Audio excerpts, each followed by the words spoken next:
Handelinge 13 vanaf vers 13 tot 52. Nou laasweek het ons eerstens 'n bietjie gekyk na Paulus of Barnabas en Saulus se eerste sendingsreis. Toe die kerk in Antiochië hulle afgesonder het, sê hy vir hulle, sê die Heilige Gees, sonder vir my Barnabas en Saulus af. En ons sien hoe hulle uitgaan op hulle eerste sendingsreis. En ons sien hoe hulle op die eiland aankom. Jy kan soontoe blaai na die eiland toe van Paphos, Liani. Liani, sal jy daai kaart net vir ons opsit? Ons sien hoe hulle sendingsreis in Antiochië begin het, Salamis toe is, en ons het geëindig in Paphos, waar die evangelie teenstand beleef het, deur 'n Joodse towenaar, wat besig was om hierdie Paulus stil te probeer hou, dat hy nie die evangelie kan deel nie. Nou, ek wil hê, jy moet vandag daaraan dink, God het 'n missie en 'n plan, wat hy wil uitvoer op hierdie aarde. En hy nooi elkeen van ons, om saam met hom te gaan, waar hy ons stuur om te gaan. En dit kan in jou elke dag se lewe wees. Dit is nie noodwendige sendingreis wat jy op hoef te gaan nie. Partykeer is dit. Sendingswerk is belangrik. Maar dis nie net daai persone wat die evangelie moet deel nie. Waar bevind ons onsself elke dag om die evangelie te kan deel? So vandag gaan ons nou kyk waar hulle geëindig het in Paphos, wat gebeur volgende. So lees saam met my in Handelinge 13 vers 13. En Paulus en sy metgeselle het afgevaar van Paphos en by Perge in Pamfilië gekom, en Johannes het hulle verlaat en na Jerusalem teruggekeer. In hierdie gedeelte, in hierdie eerste vers, sien ons al iets baie belangriks. Hulle het afgevaar van Paphos na Perga. En dit was nou weer 'n seeroete wat hulle gevat het. Maar interessant wat vir my uitstaan, hulle sê Paulus en sy metgesel. Toe ons begin het in Handelinge 13, toe praat hulle van Barnabas en Paulus, of Saulus, en nou word dit Paulus en sy metgeselle. Dis nie meer Barnabas en Paul nie, of Paulus nie. Dit lyk asof die fokus begin skuif, waar dit op Barnabas en Saulus was, nadat dit begin skuif het na Paulus en sy metgeselle. Nou ons weet, Barnabas is deel van hierdie. Maar wat baie interessant is, laasweek het ek vir julle gesê, onthou daai wat die kerk gesê het, sonder vir my Barnabas en Saulus af. Maar toe gaan Johannes, John Mark in Engels, saam met hulle. En hierso besluit hy om weg te beweeg van hulle af, terug te gaan Jerusalem toe.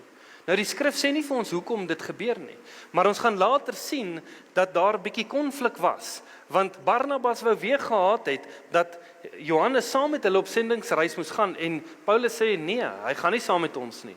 En Barnabas en Paulus se paaie skei, en Johannes gaan saam met Barnabas, en Paulus gaan op sy eie aan, nie meer saam met Paulus nie. Ons sien hierso dat daar moontlik as gevolg van die leierskapsverandering wat plaasgevind het, dat Johannes nie saam wou gaan nie. Want toe Barnabas dit gelei het, was dit vir hom dalk maklik om onder hom te staan. Maar nou dat Paulus en sy metgeselle die fokus raak, dat Paulus die ene is wat lei, is daar 'n moontlikheid dat hy nie saam kon gaan met hulle nie. Nou is dit reg of verkeerd? Die skrif sê nie vir ons nie. So ons kan nie sê ja of nee nie. Ons kan net sien dat dit gebeur het en dat Johannes teruggegaan het na Jerusalem. As ons kyk na leierskap, die Here bring baie keer 'n ander leier in. Dit begin op 'n manier, maar oor 6 jaar, 7 jaar, 8 jaar lyk dit anders. Of die leier wat iets begin het, gee oor aan die volgende generasie, wat ook al dit mag wees. Daar is leierskapsveranderings wat plaasvind, nie net in die kerkwêreld nie, by jou persoonlike werk ook. Jy is dalk al lank by jou werk, en ewe skielik word jou baas, bedank jou baas, en daar word iemand anderste in sy plek ingestel, en nou word jy gekonfronteer met hoe gaan hierdie nou werk? Wat gaan nou hier aan? Hoe hanteer ek hierdie situasie? Ek wil vir jou sê, ons lees nie hierso dat Johannes rondgegaan het en onmin gesaai het nie. So wanneer ons gekonfronteer word met veranderinge wat in leierskap plaasvind, dan moet ons baie versigtig wees om onmin te wil saai in dit wat aangaan. Ons sien in Romeine 13 sê die skrif dat alle gesag deur God aangestel is. Ons sien dit. Maar nou is my vraag aan jou, wanneer daai gesag bo jou aangestel is en jy stem nie met hulle saam nie, hoe hanteer jy dit? Hoe benader jy dit? Nou, in dit wil ek vir jou ook sê, as die gesag teen die woord van die Here gaan, dan moet jy aan die hoër gesag onderdanig wees wat die woord is. As daar gesag is wat vir jou sê, ons gaan bedrog pleeg, dan sê jy, ek kan nie saam met hierdie gaan nie. Daar is 'n plek wat ons moet sê, ek kan nie met hierdie gesag saamgaan nie. Maar as daar niks fout is met die gesag wat ingestel is nie, dis maar net 'n verskil van opinies van hoe ons dalk ietsie wil gedoen hê, dan moet ons kan sê, okay, Here, U stel gesag in, en ek gaan dan gehoorsaam wees. Of, as jy sien, jy kan nie saam met hierdie gesag gaan nie, julle bots te veel, dit werk nie lekker nie, dan moet jy sê, okay, ek kan nie hiermee saamgaan nie. Here, gee vir my wysheid. Hoe lyk hierdie? Hoe gaan ek voort? En dat 'n mens dan moontlik skuif na 'n ander werk toe. Ons weet nie hoe lyk dit altyd nie, maar ons kort die wysheid van die Here. Maar om nooit weg te gaan, om iemand sleg te sê, of om iemand af te breek, of om iets negatiefs te los nie. Ons moet altyd weggaan om te sê, ons kan dalk nie ooreenstem oor ietsie nie, maar kan ons nog steeds goed uit mekaar uit beweeg. As ons net kyk na werksomstandighede, dan is dit baie maklik om te sê, ek stem nie met jou saam nie. Ek hou nie van hoe dinge gedoen word nie, of wat ook al dit mag wees. Maar baie keer gaan dit oor onsself. Dit is oor ek wat nie daarvan hou nie. En dan om te sê, okay, Here, kan ek met hierdie persoon praat? Kan ek moontlik, hoe gaan dit lyk? Hoe werk dit? Want die Here wil in daai jou nog steeds gebruik om sy koninkryk te laat kom en sy wil te vestig in dit. Ons moet nooit uit 'n vyandige oogpunt optree. Die Here vra dat ons in liefde moet wandel met ander. Die Here vra dat ons in vrede moet kan lewe met ons naaste so ver as moontlik. Maar dit beteken nie dat ons moet compromise op die waarheid nie. Om in liefde te wandel beteken nie dat ons waardes moet opgee wat ons in die woord ons lewens opbou nie. Maar dat ons sê, ek stem nie met hierdie saam nie en ek kan nie met hierdie aangaan nie. Dis eenvoudig. Ons hoef nie sleg te raak teenoor iemand oor dat ons nie noodwendig met hulle saamstem nie. Maar nou wil ek ietsie bietjie meer persoonliks bring na die kerk toe. Het julle al van kerk seer gehoor? Het julle al gehoor dat mense praat dat die kerk het my seer gemaak? Ek is seker julle het dit al gehoor. Ek is seker julle het dit nie net al dalk gehoor nie, julle het dit al persoonlik dalk beleef dat die kerk jou seer gemaak het. En ek is seker dat jy al gesê het, ek weet nie of ek weer kerk toe wil gaan nie, want ek het te seer gekry in hierdie geval. Ek wil hê ons moet versigtig wees vir kerkseer. Want die duiwel sal enigiets gebruik om ons weg te hou van geestelike familie. Ons is mense. Ek wil vir jou sê, waar jy te doen het met menslike verhoudings, is dit soos die Engelsman sal sê, dis messy. Dit maak baie keer seer. Maar as ons gaan kies dat Jesus die middelpunt bly, dan wil ek vir jou sê, as jy gaan kies om daai seer wat jy te beleef het, nie jou emosies te laat oorheers nie jou rigting te laat bepaal nie, maar jy sê, Here, hierdie seer wat ek beleef het, hoe hanteer ek dit? Help my om genesing te kry en besef dat daai persoon moontlik uit 'n plek van seer uit funksioneer het. Dat dit nie noodwendig sy plan was nie, maar wat is in elkeen van ons? Die gees en die vlees. En daar is 'n stryd tussen hierdie twee. Hoe beleef ons dit? Hoe hanteer ons dit? En baie keer in druksituasies kom die vlees uit. En ons maak iemand seer wat ons nie wou seermaak nie. Maar as daai woorde gesê is, kan jy dit nie weer terugvat nie. Hoe hanteer jy dit nou? Dan sê net, ek is jammer vir dit wat ek gedoen het. Ons moet altyd probeer om rekonsiliasie te bring in gevalle waar ons dalk iemand seer gemaak het. As jy seer gekry het in die kerk, as jy weet van iemand wat seer gekry het in die kerk, wat nie meer wil kerk toe kom nie, gaan praat met hulle. Sê kom ons probeer om genesing te laat plaasvind. As jy seer het en jy weet nie hoe om dit te hanteer nie, kom praat met ons. Dat 'n mens 'n pad kan stap van genesing. Want die fokus vir ons lewe moet altyd, of laat ek dit eerder so bewoord, die missie van God, want God het 'n missie, moet altyd die primêre rede wees hoekom ons doen wat ons doen. Maar wanneer dit by seer kom, dan raak die seer oorweldigend en die res val agter en die primêre fokus in ons lewe raak die seer en nie meer die missie of ons verhouding met die Here nie. Die seer begin aldus oorneem. En dan raak ons fokus weggeskuif. Ek wil hê jy moet dink aan 'n oorlogveld. Want dit is wat ons in is. Ons is in 'n geestelike oorlog. Ons sien dit nie elke dag noodwendig met ons oë nie, maar ons is in 'n geestelike oorlog en as daar 'n manier is wat die vyand jou kan uithaal, dan gaan hy jou uithaal. As hy jou kan seerkry op 'n manier wat jy nie meer wil aanhou veg nie, dan gaan hy dit doen. Moenie dat hy dit reg kry nie. Kies om te sê, ek moet vir 'n oomblik uitwees, ek kort genesing, help my sodat ek weer in die geveg in kan kom.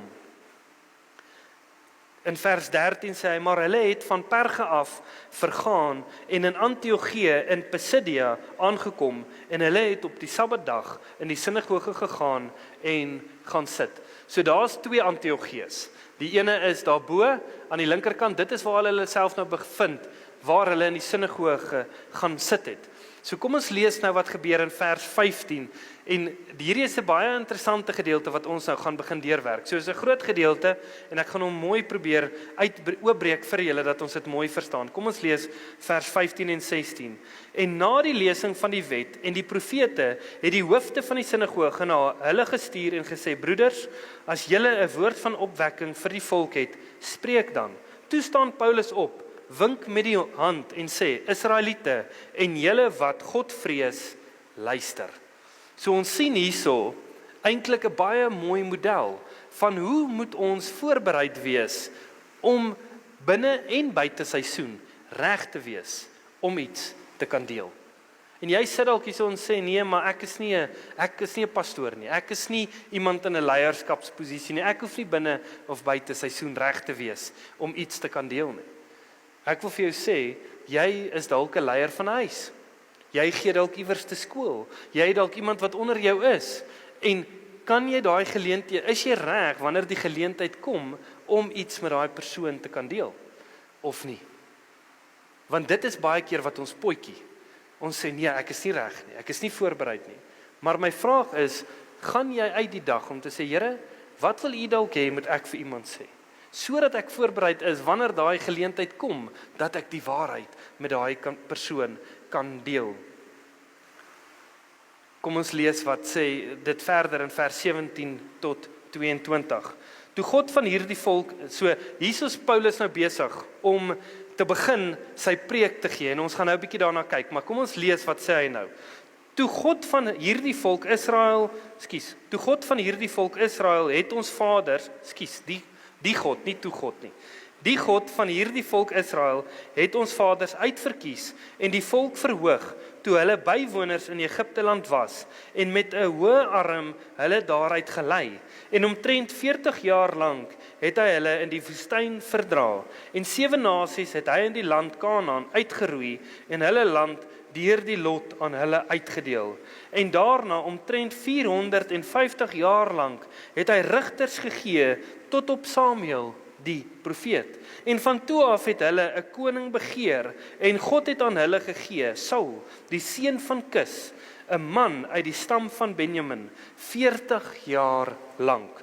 En nadat hy hom afgesit het, het hy Dawid vir hulle verhef as koning, van wie hy ook gesê en getuig het, ek het Dawid, die seun van Isaai gevind, 'n man na aan my hart, wat al my welbehae sal doen.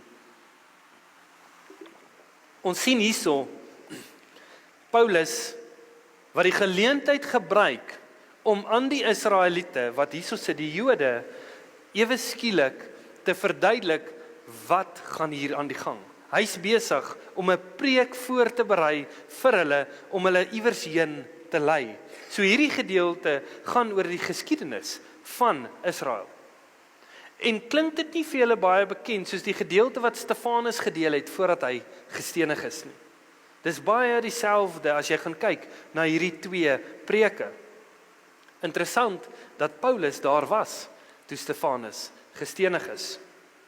Daar is klein verskille en elkeen van ons het 'n verskillende perspektief oor iets wat gebeur. Maar die waarheid bly die waarheid.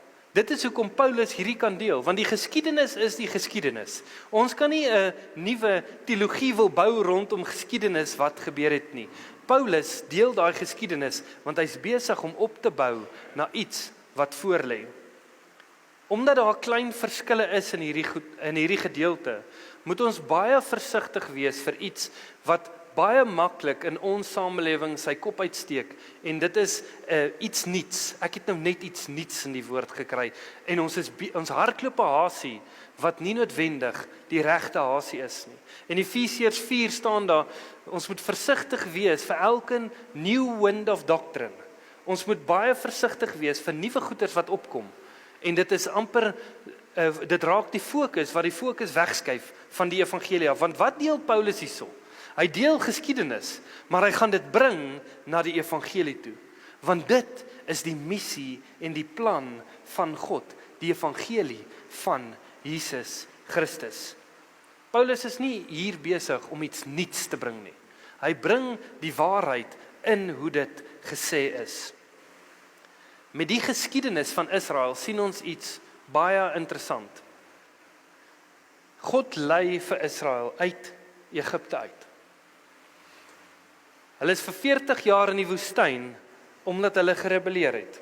Omdat hulle nie God vertrou het nie, omdat hulle gesê het, nee, dit is nie moontlik nie. En God sê, daar gaan 'n generasie moet verbygaan, voordat julle in die beloofde land in kan gaan. God lei hulle dit in, hy rig rigters op. En as jy die gedeelte gaan lees in 1 Samuel, kom die volk voor Samuel en hulle sê, ons soek 'n koning soos die res van die nasies. En Samuel raak hartseer. En die Here sê vir Samuel, Samuel, hoekom is jy hartseer?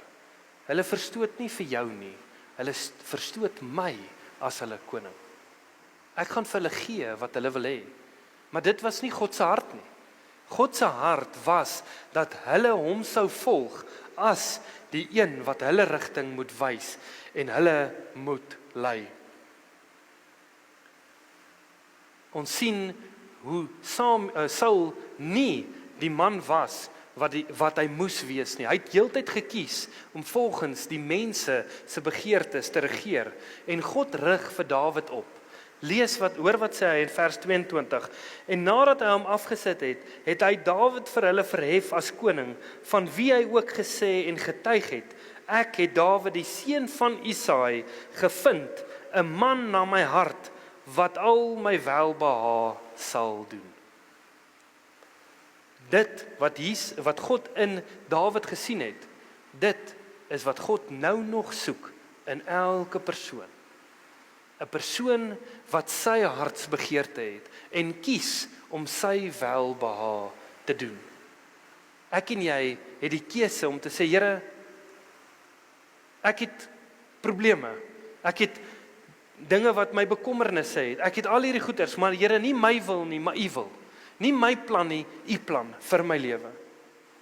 As ons daai hartstoestand kan hê om te sê, Here, ek het hierdie uitdagings, en ek het hierdie probleem wat voor my is, maar hoe wil U hê moet ek dit uitsorteer? Jy is dalk in konflik met iemand, en jou vraag is, ek wil hierdie ou vat, waar hy nie gedink het, hy gaan ooit kan gaan nie. Maar wanneer jy die Here vra, Here, hoe moet ek hierdie situasie hanteer? En hy sê, los dit. Hoe hanteer jy dit? Wat doen jy dan? Gaan jy jou kop volg, of gaan jy gehoorsaam wees aan dit wat die Here vir jou sê om te doen? Want dan is ons besig om die Here te behaag. Dan is ons 'n man wat kies om die weë van die Here te volg, en nie ons eie kop en ons eie wil nie. vers 23 tot 37, kom ons lees. Uit die nageslag van hierdie man het God vir Israel volgens die belofte Jesus as verlosser verwerk. Nadat Johannes voor sy koms eers die doop van bekering aan die hele volk van Israel verkondig het. En toe Johannes aan die einde van die loopbaan gekom het, het hy gesê, wie dink julle is ek? Ek is dit nie, maar kyk, hy kom na my, wie se skoen ek nie waardig is om van sy voete los te maak nie. Broeders, kinders van die geslag van Abraham en die onder julle wat God vrees, vir julle is hierdie woord van verlossing gestuur. Want die inwoners van Jerusalem en hulle owerstes het hom nie geken nie, en deur hom te veroordeel, het hulle die woorde van die profete vervul, wat elke Sabbat gelees word, en al het hulle niks gevind wat die dood verdien het nie, tog het hulle van Pilatus gevra, dat hy omgebring moes word.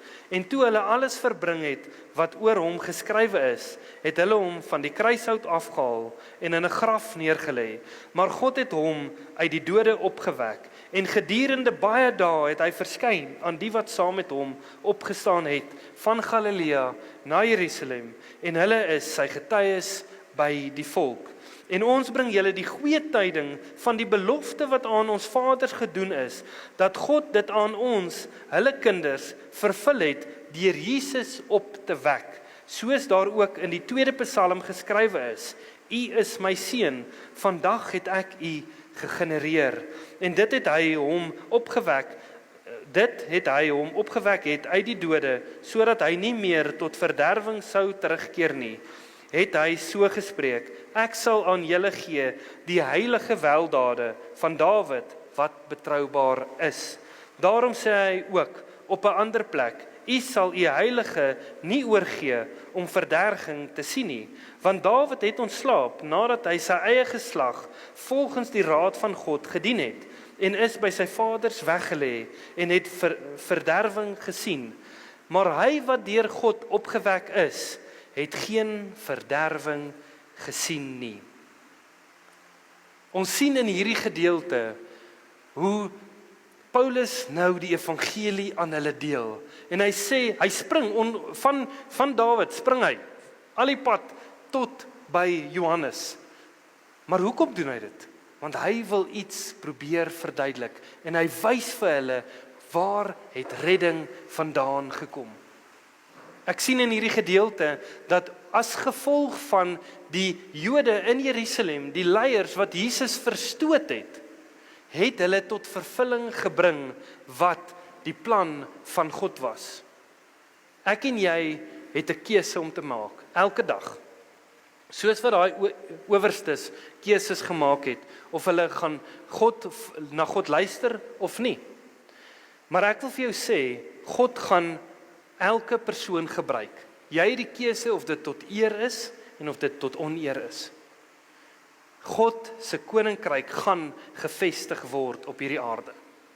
Dit is die waarheid en dit is die realiteit. Dis jou keuse aan watter kant van daai koninkryk jy jouself gaan bevind. Ons sien hierso dat Paulus die Ou Testament gebruik om die evangelie te deel, dat wys van Psalm regdeur wys dit na Jesus toe. Die fokus is nie Dawid hierson nie. Die fokus is Jesus. Ons sien in die Bybel dat die Bybel gaan oor die plan wat God het. Dit gaan oor die versoening tussen God en mens, maar dis die plan van God, die uitspeel van hierdie plan. Maar ek wil jou nou vra vandag, as jy in jou lewe kyk, wat is die fokus in jou lewe? Is Jesus die fokus? Doen jy wat jy moet doen, wat ook al jy doen jy dit want die Here wys vir jou om dit te doen, jy's gehoorsaam aan die woord, of bevind jy jouself om jou eie kop te volg? Nou ek gaan met julle eerlik wees. Elke nou en dan bevind ek myself om my eie kop te volg. En dan moet ek wakker of skrik en sê, Here, vergewe my. Ek is hier besig met my eie plan.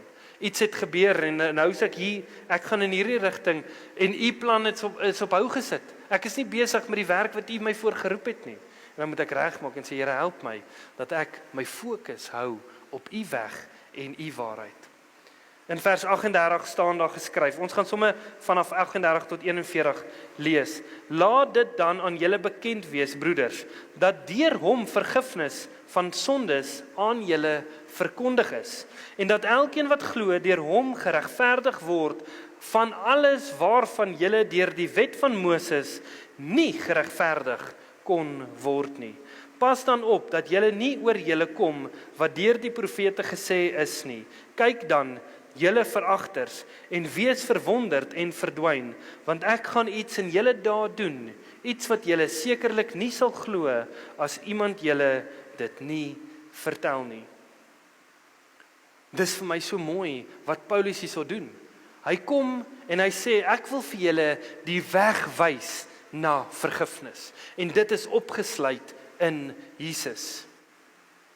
Jesus is die regverdige regter wat gekom het vir my en jou, sodat ons vergifnis kan kry vir ons sondes.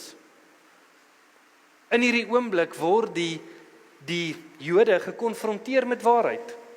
Want vir hulle was die manier van redding om die wet te gehoorsaam. En hy sê, julle moet Jesus kies as julle redder en saligmaker.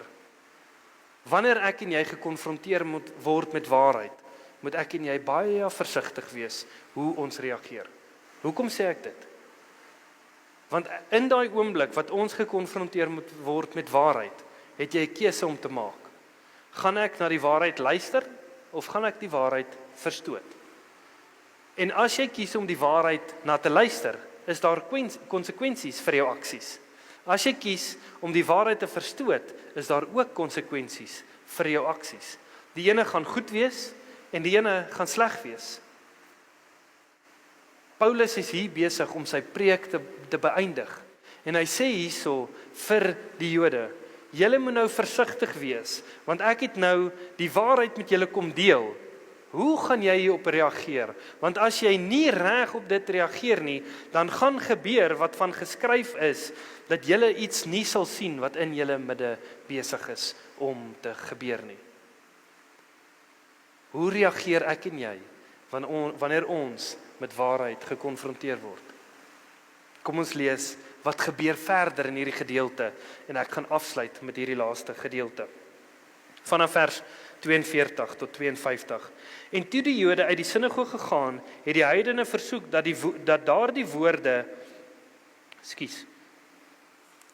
daardie woorde op die volgende Sabbat tot hulle gespreek sou word. En toe die sinagoge uit was, het baie van die Jode en die godsdienstige Jode genote Paulus en Barnabas gevolg. Die het hulle toegespreek en hulle probeer beweeg om in die genade van God te bly. En op die volgende Sabbat het byna die hele stad saamgekom om die woord van God te hoor. Maar toe die Jode die skare sien, is hulle met nydigheid vervul.